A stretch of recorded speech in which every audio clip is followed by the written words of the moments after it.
All right, hello and welcome to our 9 p.m. conversations. We are here and Lokesh would be soon joining us. We'll continue our discussions on religion. हम religion के बारे में बात कर रहे थे and we had a nice discussion yesterday and we would be continuing with that. I'll get Lokesh in a minute. Hi Lokesh, how have you been since yesterday? Life's good, yeah. You tell me, how have you been?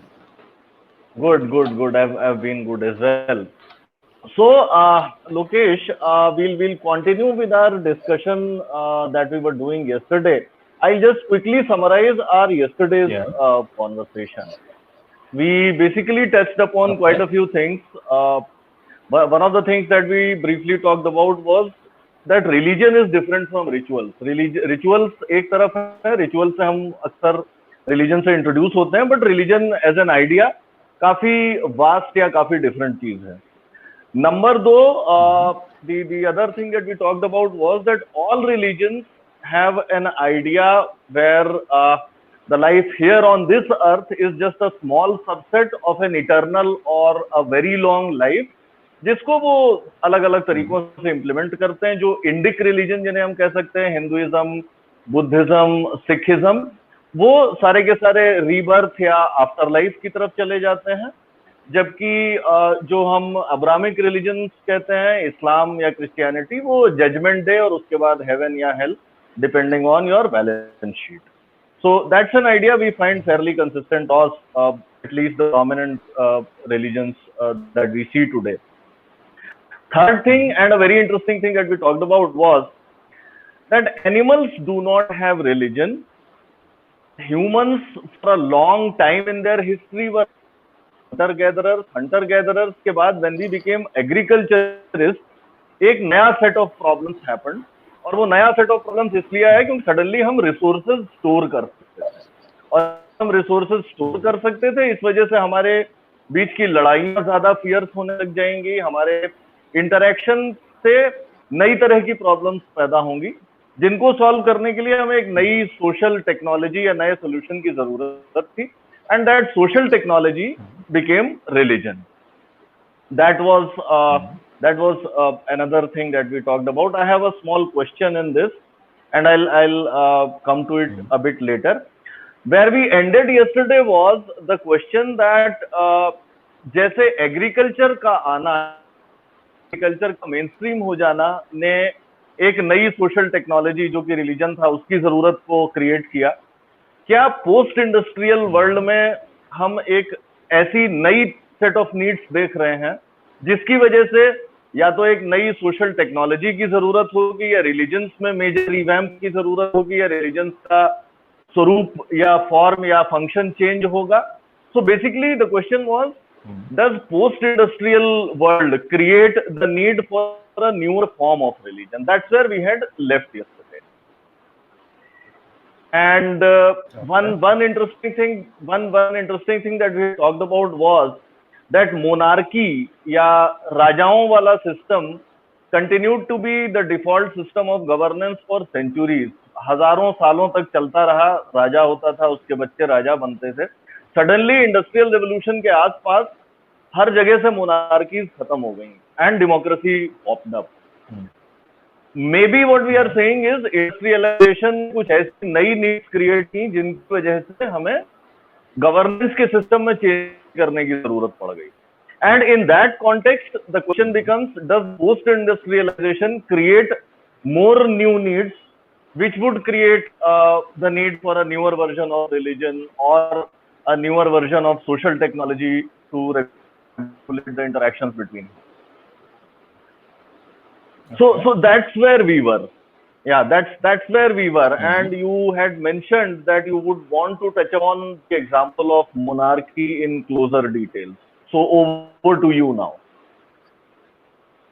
So before we talk about monarchy, a couple of thoughts that I had on yesterday's discussion was that religion, we looked at it, we did not try and look at the various constituents of religion. So religion is not a simple idea.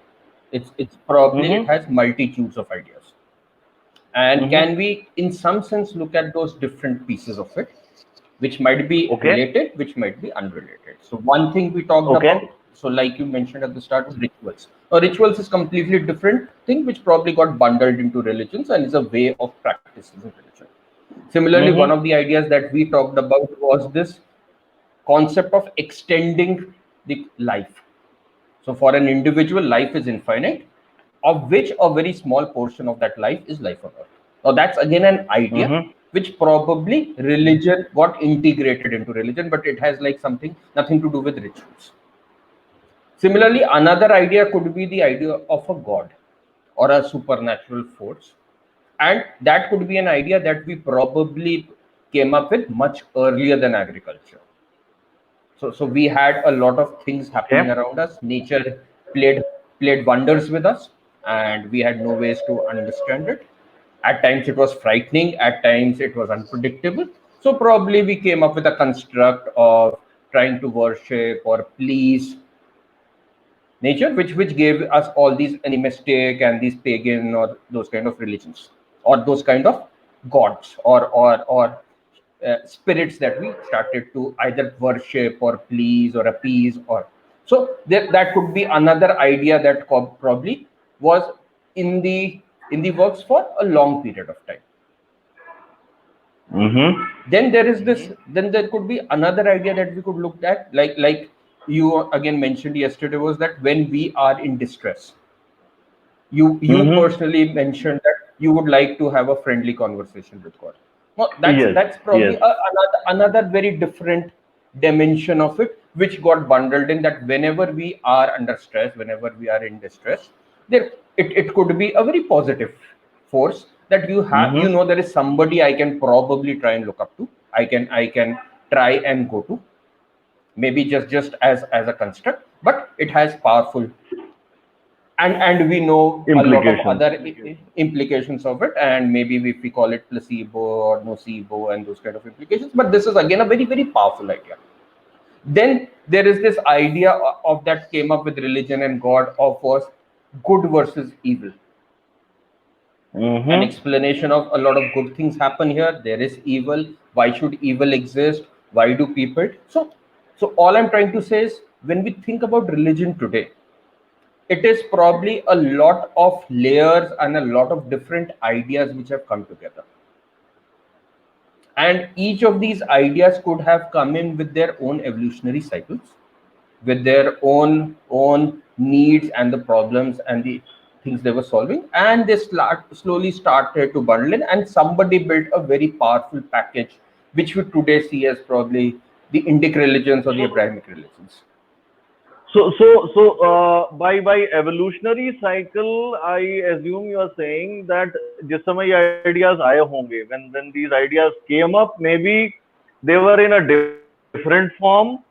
Now, when we see them, they have gone several rounds of evolution, several rounds of changes, and now we probably see a version 10,000 of those ideas. That is what you mean by evolutionary cycle. Evolutionary could also be things like we had polytheism to the Abrahamic religions of monotheism. Now you could also probably Mm-hmm. look at them as evolutionary trends, that there were shifts that happened, and what we started realizing was, as these religions moved from their first order to the second order to the third order, they had far greater issues which had to be tackled. So when we look at religion today, it's Mm-hmm. got multiple strands in it, and each strand, how do we understand it, becomes important when we look at it. What we were talking about yesterday was that probably one of the most powerful constructs in this whole thing is this Mm-hmm. concept of extension of life. So Extension all of life, as or I the would think of earthly life being a subset. being a subset, and not only a subset, in effect being a very tiny or an insignificant portion of this. Mm-hmm. Now, that could be probably one of the most powerful constructs which changed everything. Mm-hmm. So like Mm-hmm. we were talking about God, and in a different context, the concept of an omnipresent, omnipotent God. That's again a very nice construct. Mm-hmm. which we if today in today's technology try and look at it, we can probably get a lot of things which are now more omnipresent. But in those times, it probably gave us a framework to solve it. So when we try and look at religion, at least when I try and look at it and when I try and look around myself, we probably think of it in very simplistic terms. Mm-hmm. Think about a machine, a very say you drive a car. A car has a lot of technologies that go into it, from metallurgy to combustion engines to gears to locomotion. It's a combination of a lot of technologies and a lot of ideas that go into finally an automobile today, and an automobile or a car that we drive.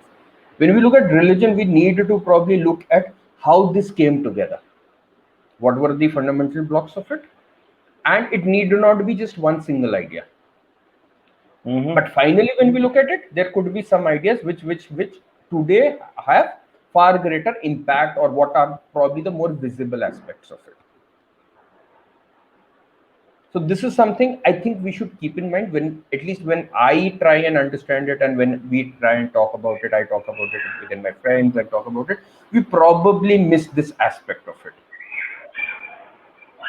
Okay, so you're saying uh, you're basically saying if we start looking at religion as some form of technology, then any technology is essentially a system of several technologies, or and technology in a very simplistic terms can be thought of as an idea. So a technology is essentially a interactive system of many different technologies, component technologies. The same way when we talk of religion as a technology, then we are essentially saying religion would essentially be an interacting, a functioning, moving engine kind of a system which employs several component technologies. Is that what you're saying? Exactly. And a lot of these technologies may not be visible on the surface, but they are now hidden, they are packaged deep inside it. Each of these technologies would have their own evolutions or their own iterations, and they would be playing different roles. And in the context, if we try and look at it from today's context, some of these facets would still be relevant, some of them would probably have issues. Mm-hmm. So if you take an example of say cars today, now with say electric vehicles coming in, you don't need internal combustion engines. A lot of the engine technology that we Mm-hmm. went into an internal combustion car versus an EV is completely different, because the engine completely changes. But the concepts of Engine say completely changes. brake and how do we transfer and how do we move, and all of them are the same. So there are components of it which Mm-hmm. remain relevant, but components which completely go out. And maybe 100, 200 years from now, if the world becomes an EV world, we might not need a lot of these internal combustion technologies, and they might start becoming irrelevant. And on top of it, as they are polluting in nature, they are more polluting than the EV technologies. We might start looking Mm-hmm. down upon them and start probably degrading them. So now, when we look at religion as a technology, you can obviously see these kind of Mm-hmm. components could be there, which were probably very relevant, very powerful, very positive in nature. So cars with Mm-hmm. their internal combustion engines were Mm-hmm. very positive. But now, in today's light, and in the context of global warming and climate being a big issue, and EVs becoming practical and commercially acceptable and Mm-hmm. commercially viable, the context starts to change. So that context we should keep in mind. So where Mm-hmm. we look at it, so spirituality could be my relationship with God. Now that might be a component which is very different from the other things, but it kind of, because the construct Mm-hmm. of God is a construct which moves across these pieces in religion, so it needs to be more coherent in nature. But it could be that it starts balancing out the good versus the evil. So in Hindu religion, we have all these battles between wherein good triumphs over evil. Now maybe that is a construct which is very different. The concept of somebody Mm-hmm. trying to judge you post your life, or somebody maintaining a logbook of your activities and then finally giving you a judgment, that might change. But the fact that Mm-hmm. I want to spiritually be connected to God and or to a spiritual force, and I draw a lot of positivity and energy from it, might still be a concept that still stays relevant and maybe even becomes more powerful. So there could be these Mm-hmm. constituents that we need to look at it. Its Mm-hmm. implications, its dominance would start to change. Mm-hmm. Mm-hmm. Lokesh, what I understand is you're saying that in the post-industrial world, we can think of it as the transition from diesel cars to electric cars. Some components will become irrelevant; they will probably be replaced. Some components will stay relevant. So, and And that another definitely. example. Sorry, I'm Uh-huh. interrupting you. Is the comeback of, say, cycles as now electric cycles. Well, that's a very interesting thing Mm-hmm. that has happened recently, and we're probably seeing more. This was cycles came up in the late 19th century, were fairly dominant in the early 20th century. Then cars took off. Cars became the most dominant force. Cycles were virtually wiped out, and they became more like kids' toys. As adults, rarely anybody cycled, and now in the last 4 or 5 years, we're seeing the comeback of cycles. It might be a fad, it might be whatever. We're not trying to see the future, but suppose if we imagine cycles becoming more dominant in future, no, that's some Mm-hmm. kind of a cycle coming back. And maybe because now with EV and with that cycles becoming more relevant, and you have the separation between longer distance technologies, which is, say, cars, and short distance, which is bicycles, you might see a lot of different, the whole mobility space starts getting structured very differently. Now you might see the similar things happen in religion. A lot of Mm-hmm. components of religion which probably went out of vogue, you might see them starting to come back. A lot of things which are very very powerful today, you might see them maybe not that dominant in future. It's possible if you start looking at these various different components of it. Lokesh, my question is, why would that happen? What are the triggering changes that you envisage happening in the post-industrial world? Like, now, when we say post-industrial, what are the input changes that will lead to these output changes that we are talking about? Let's look at a very simple example. We have, in most religions, we have God who is omnipresent, who is omnipotent. Let's take the question of the ubiquitous, omnipresent God. So whatever you do, God is watching you. That's Mm-hmm. a construct that we all believe in. It's a very Mm-hmm. powerful construct. Today, if you look at our lives, in some sense, technology or digital technology is watching us all the time. So Uh-huh. something else is starting to play that role. Now, what could be the reason for a God to have these properties? Obviously, God is God, Mm-hmm. so God would have it. But there is also this benefit that whatever I do, somebody is Mm-hmm. tracking it. God is tracking it. Mm-hmm. So it is not that I Mm-hmm. can get into a room, do some wrongdoing, and I Mm-hmm. will probably escape it. In some sense, we can Mm-hmm. probably look at it as that construct. Today, if you look at how technology is evolving Mm-hmm. and how we have this connected world and this digital world, and every moment is getting tracked, a lot of that stuff is getting blocked. So in some sense, we have constructed what seemed like, probably even when we were kids, maybe 30, 40 years ago, that somebody knows every detail about you. This is a fact today. Mm-hmm. So do we need that aspect of religion? Maybe yes, maybe not. Mm-hmm. And as we know, we are becoming more digitally connected, and we always have smartphones with us. We are, maybe that's getting tracked. Maybe that need does not remain that powerful. Mm-hmm. It starts to change. Okay. Okay. So So like in Hinduism, that's we say yeah. that in everything God is present. So in some sense, it's a equivalent Uh-huh. of saying don't harm anything, because that would get registered. God is present, and second, God is always watching upon you. Now, do we need that? Will that Mm-hmm. remain a very important construct? I don't know. Mm-hmm. Okay. Okay. So you're saying that a simple change, and that's not taking any position on whether omnipresent God का concept इस वजह से आया. We are not taking a position there. But Not at all. you're essentially saying that an interesting phenomena that we are observing is that suddenly we have this technology which in some form or the other keeps track of all our actions. actions.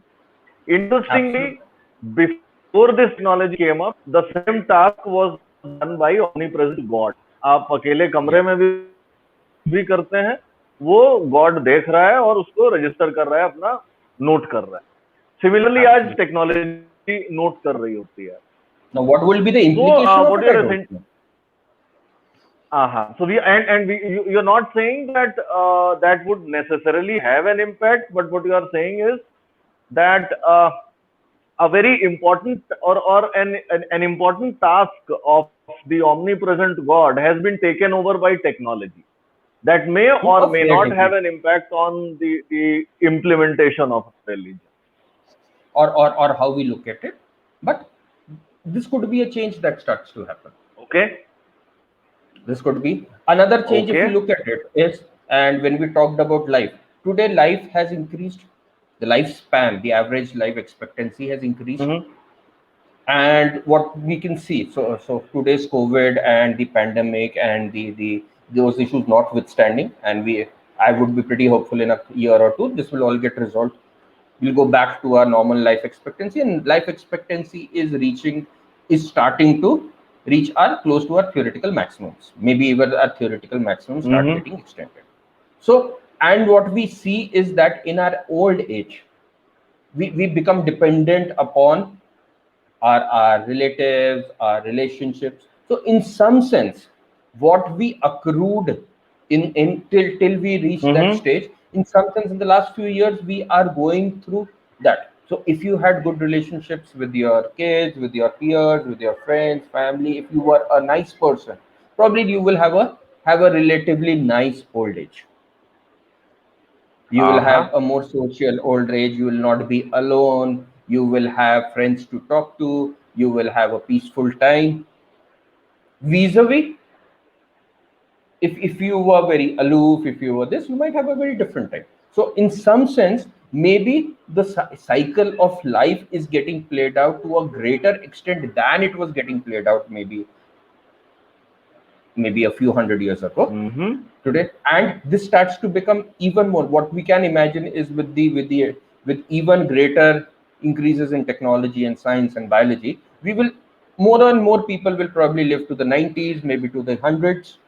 This will start to play out. Now, in this context, how much of judgment do we need after that? In some sense, every individual in the last few years in life is undergoing a judgment of their life. Now, does that start to Uh-huh. play a role? Mm-hmm. Mm-hmm. So, so that again is a very interesting point, and I'm just reinterpreting that. And correct me if I'm wrong.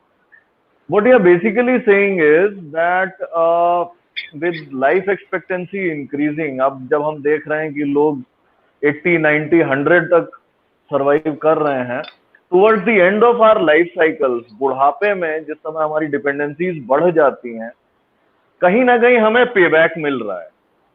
Or the things that we have done, if we have been nice to people when we had more power or more freedom or in our younger age, maybe what we get in our old age will somehow be correlated to that. So what you are basically saying that this idea that you should be nice to your fellow humans, maybe that is also getting implemented in a slightly different way. Instead of you waiting for the judgment day to happen, for finally Chitragupta to take out your balance sheet and take a call on whether you should be thrown in hell or you should be put in heaven. What's happening is मेरा life span अर्थ पर ही इतना बढ़ गया है कि last के मेरे 20-30 साल अच्छा खासा हेवन और हेल का काम यहीं पे कर रहे हैं. Absolutely. Is that what you are saying? And so that essentially would mean that be nice to people वाला जो tenet है religions का, कहीं ना कहीं उसका भी हमें एक alternative implementation मिलता दिखाई दे रहा है. Like We're हमें seeing change omnipresent happen. God का. So maybe I'll not use the word alternate Sorry? implementation because that's a very strong word. But I'm saying that these are the changes that we are seeing. Mm-hmm. A third change that we can look at it is today, and we see that in a lot of issues, that suppose you committed a crime maybe 30 years ago. Today, there is Mm-hmm. retribution for it. And we are Uh-huh. increasingly trying and solve those cases. So, in some sense, that's Mm-hmm. also judgment for your activities. And as a Mm-hmm. society, we increasingly want that. So, anything you committed which was a sin, which was a crime in the eyes of, say, the state or the law today, and to a fair degree, Mm-hmm. state and law mimic the social contract or the social laws. Mm-hmm. So it's not that in a year it's forgotten. Mm-hmm. Even after decades and maybe few decades, also you could get retribution for it. Mm-hmm. So in some sense, with this shift that we are seeing in human life, wherein the life expectancy Mm-hmm. are increasing, our latter years are fairly dependent. We are not in the prime of our health, in the prime of our abilities. So it's not that our life expectancy is only increasing with we being forever young and forever virile. That's not the case. Mm-hmm. Maybe if That's that not the starts case. to happen, again the situation would change. Maybe if technology makes Mm-hmm. those breakthroughs, we might need a very different framework and a different thing to come up. But today, as we see it, Mm-hmm. the situation would be very different. When you look around yourself and Mm-hmm. you see Mm-hmm. maybe grandparents or elderly uncles or grand uncles and grand aunts, you can see that somewhere there is some correlation between the kind of the last few years of their lives and the years how they spent their lives. There is Mm-hmm. correlation between them. So in some sense, Mm-hmm. they're starting to get played out. Uh-huh. This would probably be very different from a lot of years ago, wherein most people maybe died fairly early. The average age was Fairly 20. early. Yeah. And now you can, to a fair degree, be confident that you'll probably live till 75, 80. The odds that Mm-hmm. a person will probably live to that age is not significantly high. So Mm-hmm. it's more like a bad event if that does not happen. The odds are against it. Most people will live till that Yes, age, that's not and the default mode. that's not the default mode. Maybe 30 years ago, that was early 60s. You at least in India, you would see people starting to die. That's not the default case, Mm-hmm. and you can see how that's happening, Mm-hmm. how it's getting played out. So now Mm-hmm. these are implications for us to look at. And I think when Mm-hmm. we think about all these things, we need to probably be able to look at the different dimensions or the different aspects of religion and see what roles they are playing. Mm-hmm. What were the roles they played in probably when they became very, very powerful? Maybe some aspects of it played a far more dominant role today. Mm-hmm. So another thing that we look at it, and this is probably maybe not a very good topic to talk about, or is the Mm-hmm. clash between religions. Uh-huh. So we have seen those Mm-hmm. religious wars. Today also we Mm-hmm. are in an environment where there is a lot of religious tension. No, why Mm-hmm. did they exist? Are there Mm-hmm. reasons for it? How Mm-hmm. do we try and understand that? What probably led to them, and do we see them as continuing, or do we see them as probably again in a contextual framework? Uh-huh. Mm-hmm. So as we sit in India today, we see those religious tensions. Religious tensions, at least in most Asian countries, are very, very, even in the West today, religious tensions are fairly in the open. And we've had Possibly those histories on an up curve. Would you on say an that upcurve today. West is, yeah, so maybe West, what they have seen is a dip in the religious tensions. There was a time of crusade, but uske baad there's been a dip, and now we are again seeing a rise. That's a different part of it. So what I am probably saying is that we see religious tensions. When Uh-huh. I would try and imagine that probably there is a basis to this religious tension, Okay. and a lot of interpretations of this religious tension can probably be looked into and understood from a different lens when we look at the different dimensions of religion. Mm-hmm. Mm-hmm. And will they continue Okay. to exist? Hmm? Or when they get Mm-hmm. integrated into, or when they clash with issues of state and issues of governance and power and politics, how do they play out? That's a different context. But at a fundamental level, how do we look at clash of religions? And when we talked about the topic, the topic that you put at the start of today's discussion was monarchy. And maybe when we look at that, maybe we'll get some idea as to why these kind of things are happening. What would be a more contextual way to understand how these things play out? Because that's one So system that how we have seen completely transformed. we've seen that is one system that we have seen existed for a very long duration, and then suddenly it just is more seen in the world now as a freak show rather than something which was mainstream. Absolutely. आज अगर And कहीं पर राजा system है तो that's more as a freak show rather than anything that is considered normal. yeah, and you look down upon it. So it's a freak show, So it's how abnormal. do you visualize the clash of religions? How do you visualize the future of clash of So, religions, so to say? so I would say let's look at monarchy first and try and understand it, and maybe some things that we Uh-huh. get from there, then we try and see whether they could apply to the clashes that we or the tensions Uh-huh. that we are seeing. Mm-hmm. So if I Okay. was to pose a question to you, so yesterday also we talked about that in the last 200, 300 years we have seen monarchy kind of end, or monarchy from a dominant position start to become less and less effective. Why do you think that happened? Was that as humans we became Mm-hmm. very and democracy came in from human values, or were there other forces behind it? How would you explain it? Mm-hmm. So this is something you and I have talked a lot about, and our idea essentially has been that with industrial revolution, जब काफी सारा industrial infrastructure बनने लग गया, factories important हो गई, road connectivity important हो गई, आपका पावर सप्लाई का कंसिस्टेंसी इंपॉर्टेंट हो गया, मार्केट एक्सेस इंपॉर्टेंट हो गया, when all of those things happen suddenly the cost of wars became very high. You could not afford wars as easily as an agricultural economy could afford.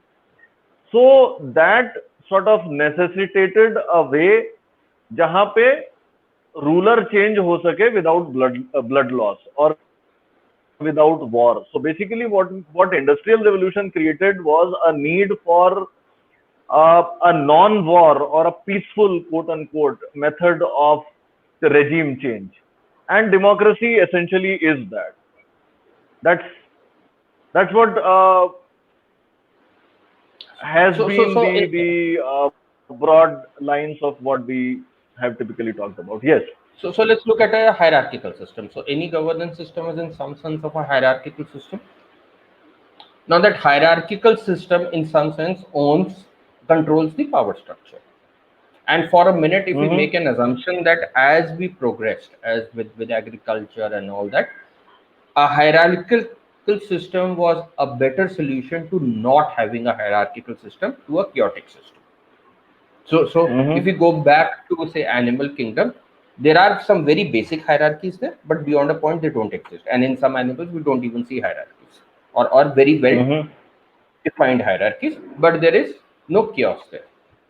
As we Mm-hmm. probably set up agricultural systems, and we as started building up settlements, and human to human contact became more important, and our dependency from being human to nature dependency became more human to human dependency. Today our Mm-hmm. dependencies are human to human in nature. If we go back to a Mm-hmm. hunter gatherer model, our dependencies are largely the animal or the human to nature. That's the nature of our framework. That's the nature of how we define it. There are human to human dependencies, but they are relatively much lower and at a much smaller scale. Mm-hmm. As agricultural systems came up, we couldn't go back to a human nature kind of a core relationship. We had to go back, we had to work on a human to human relationship. Mm-hmm. If we make that assumption, and within that assumption, we assume that a hierarchical system performs much better, or any system, any structure performs better than no structure. No structure means if all these relationships need to be defined. Structure means there is some definition of this, and there are mechanisms through which we implement them, whatever those mechanisms. These structures could be robust, they could be volatile, they could be of any nature, but this is the structure. And over a period of time, we came up with a hierarchical power structure. We work very well for us. So 2-3 things I would try and make as probably the prime definitions or the prime ideas behind these hierarchical structures. One, the hierarchical structure outperforms no structure. It does not matter who is in charge of that hierarchical structure. At a broad level, we are saying the person who is at top is not really the most important thing in the hierarchical structure. It is in general. I think that's a very interesting point. What you are saying is that the individual who's at the top of the structure is not important. What is important is to have some kind of a structure. What we are basically saying, having a structure is better than having no structure. Individuals are largely irrelevant. Is that what we are saying? So let me break this down into 2 parts. So one, having a structure is definitely more valuable than having no structures. Having a structure largely led to having some individuals being on top in some sense. The nature of that individual did not in some sense make too much of a difference on the average behavior of these structures. They on an average still outperformed no structures. It could be that there will always be a curve wherein in some cases this will be extremely chaotic, and even in those scenarios we don't know whether this will, even with this chaos, it will outperform, it will perform worse than the no structures, or it will be probably as bad as the no structures. I don't have an idea, but my guess would be probably in those worst situations also it might be reasonably as bad as no structures. Today when we try and compare things, we compare one structure with another structure, and then we look at the individual on top, and you're looking at what difference having a better individual on top could have made. So you're making an assumption that the structure is there. So whenever we look at any country or nation and we look at the kind of regimes that came up there, or the head of states or the power, we will looking at saying that if instead of this would have happened, we're not looking at a no structure situation, then things could have been better, and that's a fair point. But here the comparison is between structures and no structures. Makes sense. This is important. This comparison is between structures and no structures, and in that we are making a claim that in that structure thing with somebody on top typically outperforms no structure. So we are not dependent upon the goodness and the sagacity and the capability of the people on top.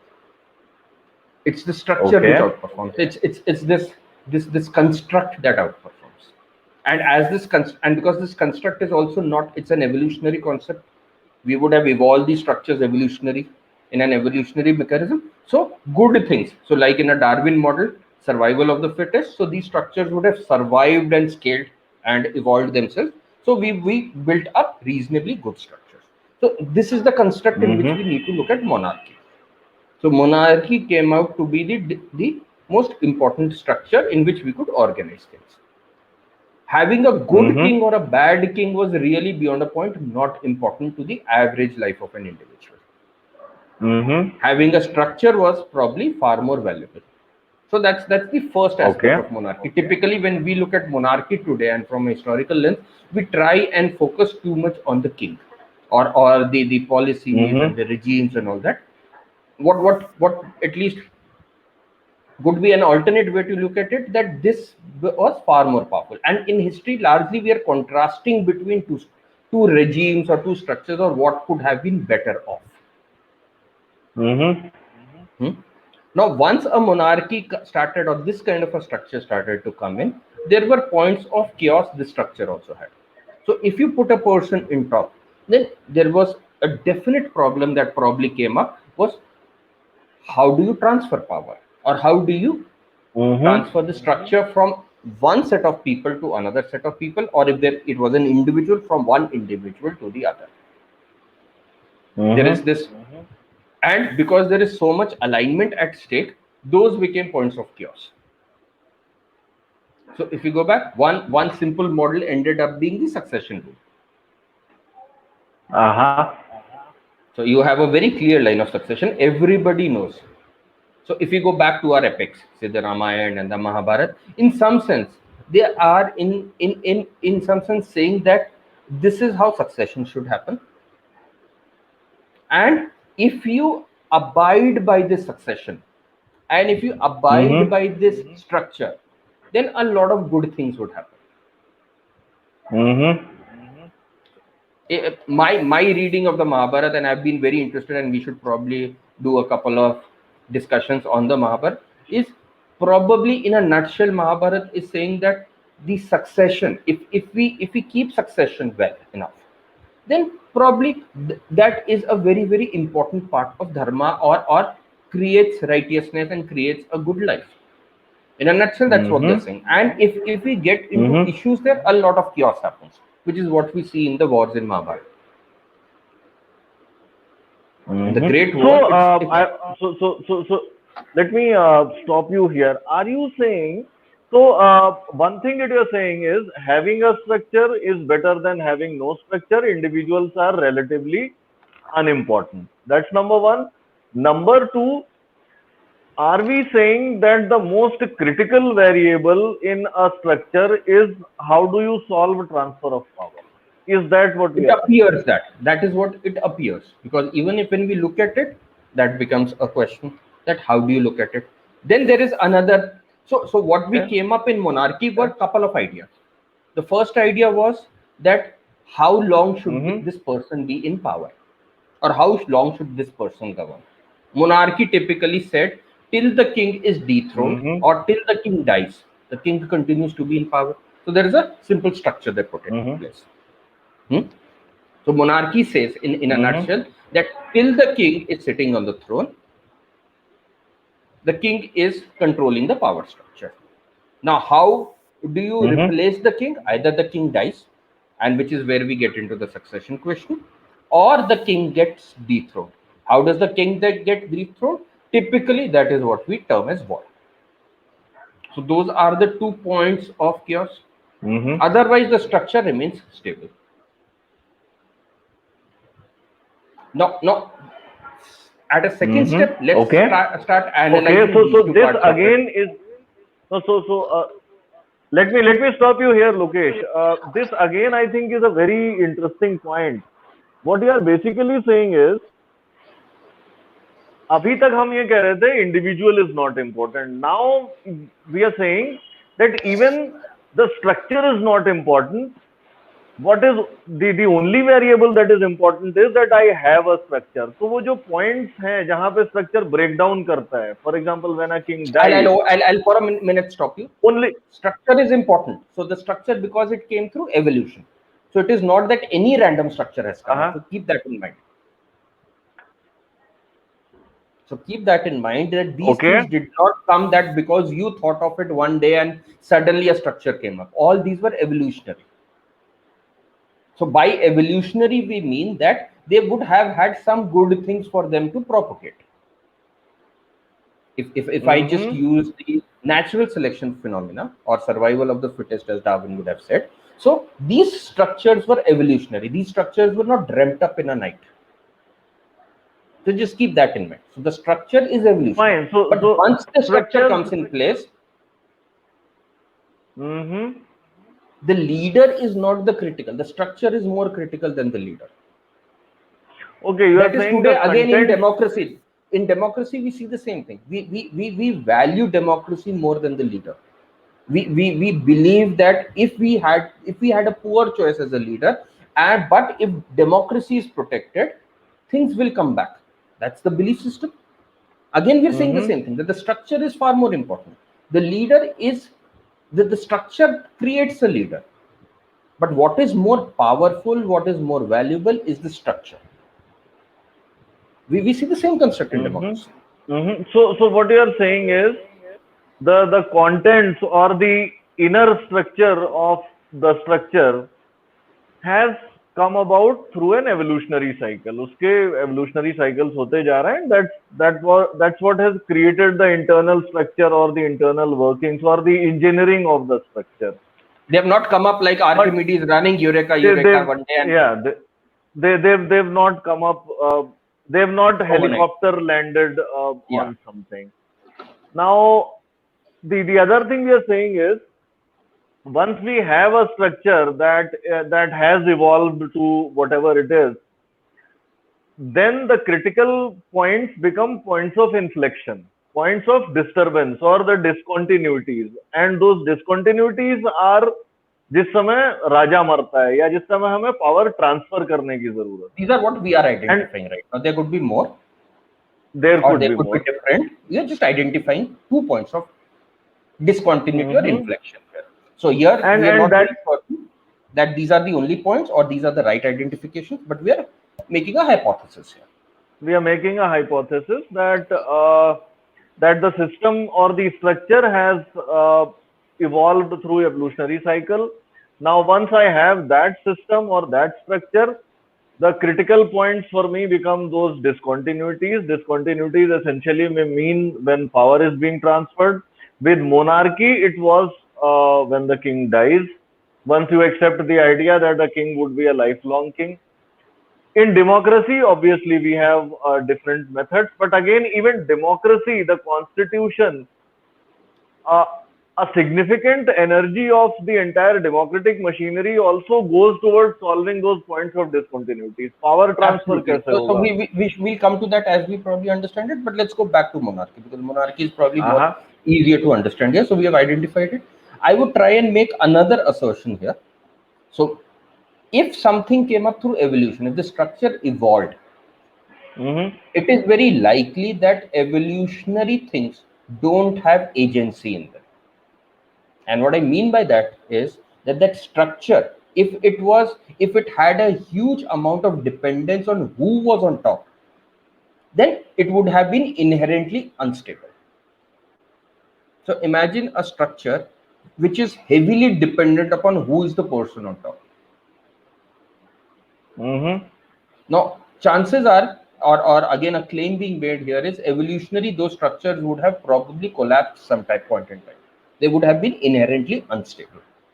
So if this kind of a system evolved into this level, it would be stable if it did not have a large agency issue with it, which is consistent with the other idea that we're saying that the structure is more important than the individual. The individual within the No, are you saying that a structure that was heavily dependent on a good guy would have collapsed? It's what a Warren Buffett would say today, that in any company, at some point in time, a manager would be a monkeys would run it. So a company is something which has good processes, good systems. That's how we define corporates today, because we don't know who would be the CEO tomorrow, and we've seen corporate CEOs get fired. This would happen. That's how we define it. So the same thing applies here. What you are also saying, and maybe just an example of what you are saying, that the Sarkar model of operation, where I have one benevolent, super powerful but good person, that structure or that model would eventually fall and would eventually die out. Is that what you're saying? Or maybe that's just a characterization and a marketing and maybe a communication story of a very different model.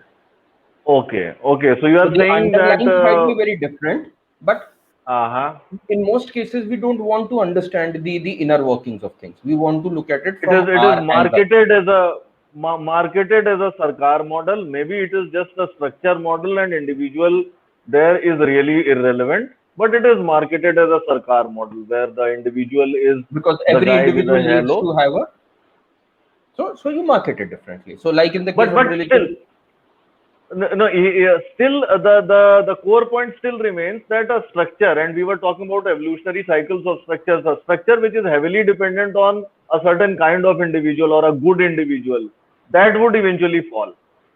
या तो वो marketing story होगा और या वो survive नहीं. Then it's not important. If it's a marketing story, it is like a It's cover not up. important. It's like a cover up. It's not important. It's being sold that way. So the structure is kind of impervious to what happens there. Makes sense. So keep that construct in mind. So if you think that way, and now we start thinking about monarchy, our probably our frame of looking at it starts to change. So that is monarchy. So you have a structure, and structures are more valuable than no structures. And 2 points of inflection that we have identified is the king getting dethroned, which is what we largely term as war, or the king dying, which is what we term as the succession problem.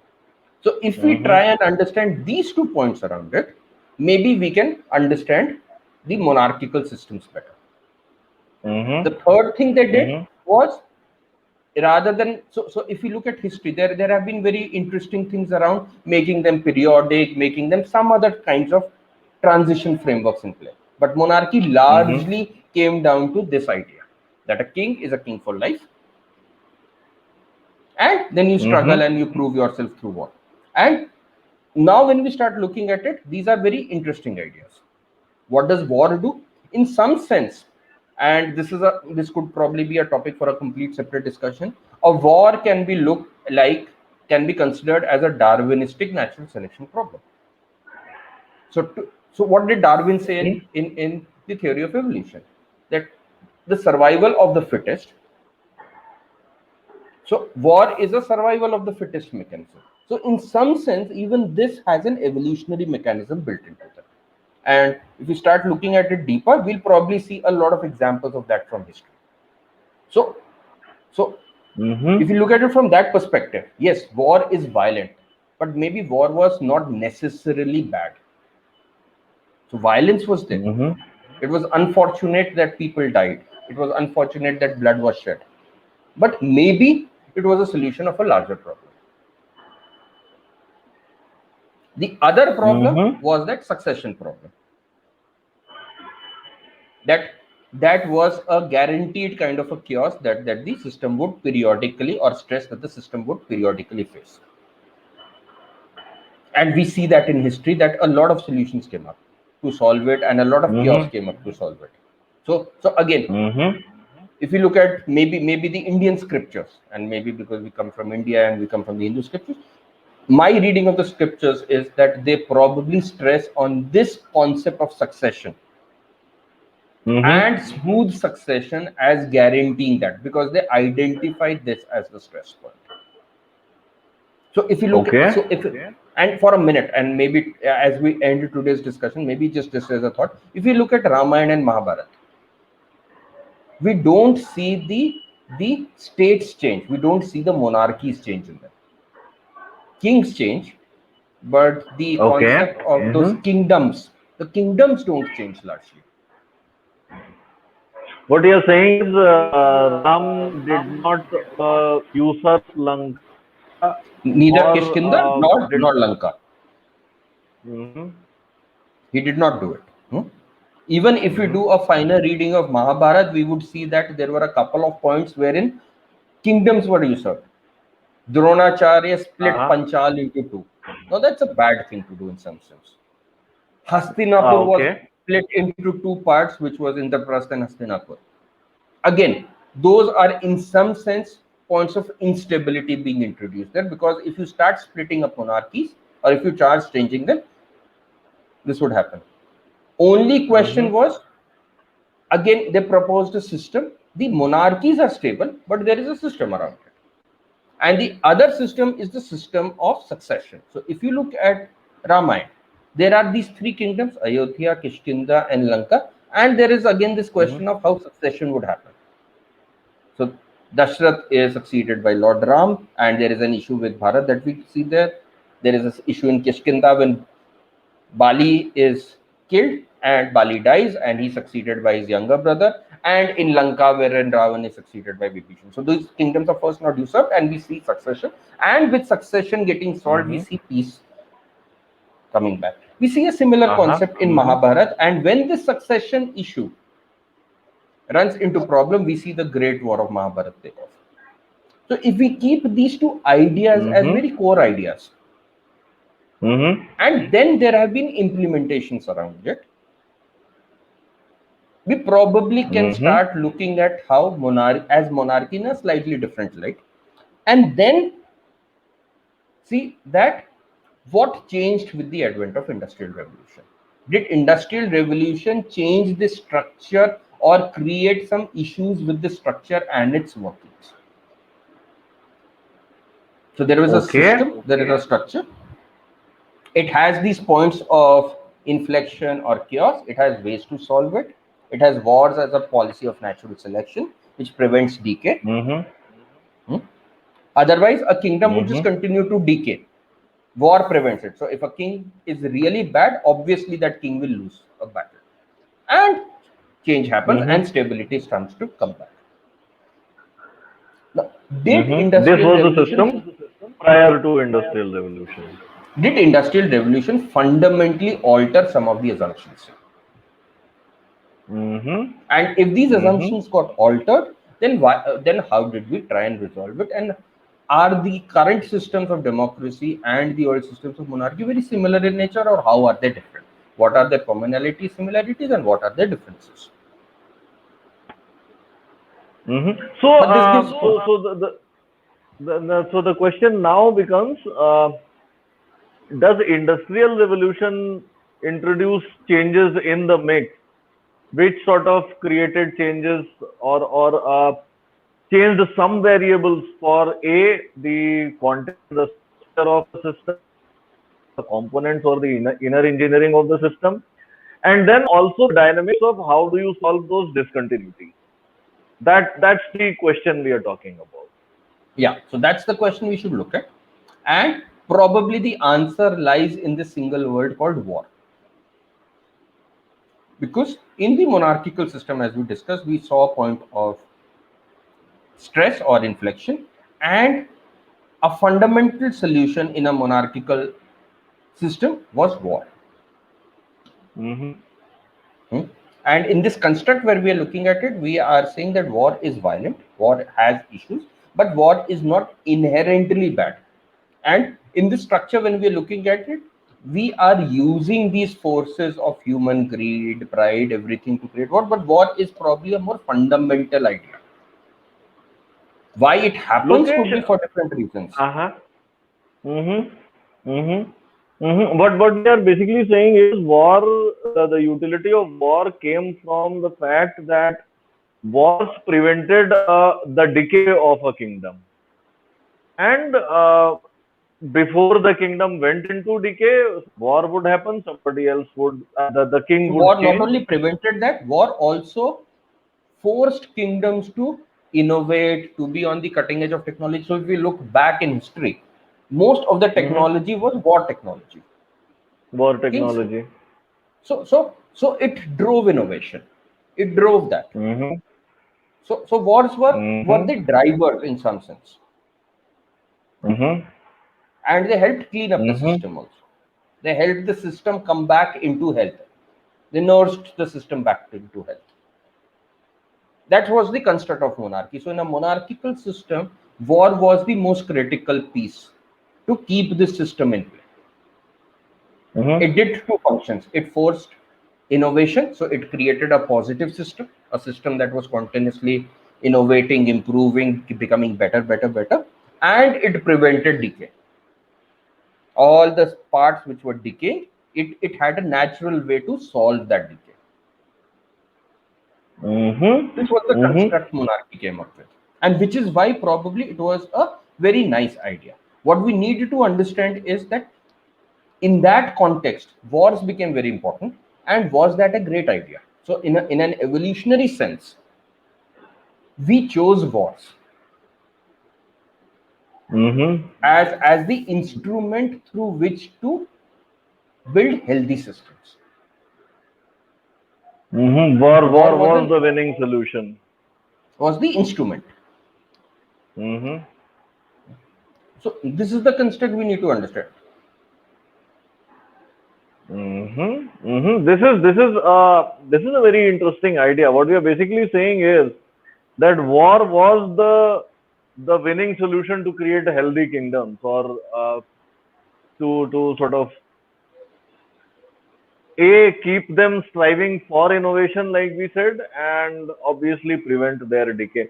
Lokesh, one thing, this question now the question becomes, uh, from being that, what changes, or did industrial revolution bring in such fundamental changes in the entire dynamics that monarchy had to be changed? Or so the question evolves into, did industrial revolution really change the implications of war? Or there is a And question before it, because as we said, if war was the instrument, then this instrument mhm, should have been fairly efficient. mhm, This instrument was in some sense the chosen instrument. So what we mhm, need to understand probably is that why was war the chosen instrument? What were the characteristics of this war? What were the efficiencies? Was that efficient? Was that inefficient? How did it operate? And were some of these assumptions starting to change with the advent of industrial revolution? Or did that construct remain the same? Lokesh, we take this question tomorrow. I think Sure. this is a great point to take a pause and sort of let all of it sink in. But what we are really saying is that, did industrial revolution change all of these things, change the requirements or the working environment for monarchy, change the dynamics, variables, and implications of war, and what all followed because of that.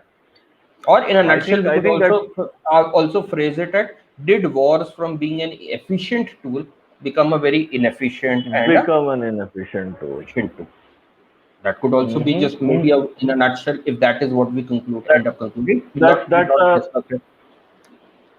that's a much sharper articulation of the same idea. The question really is, did wars, from being an efficient weeding out mechanism, or Not only weeding out, an innovation driven mechanism also. So you're just looking at the next innovation step. driving mechanism? So I was trying to think of something which captures both of these ideas. I am not able to think of that. But yeah, did wars become an inefficient solution from being an efficient solution? That is the question. And the triggering change obviously is the industrial revolution. Great stuff, Lokesh. Let's continue this tomorrow 9 a.m. Sorry, 9 p.m. 9. Sure, let's do that. Perfect. Nice conversation. Have a great night. Good night. Bye. Bye. Bye.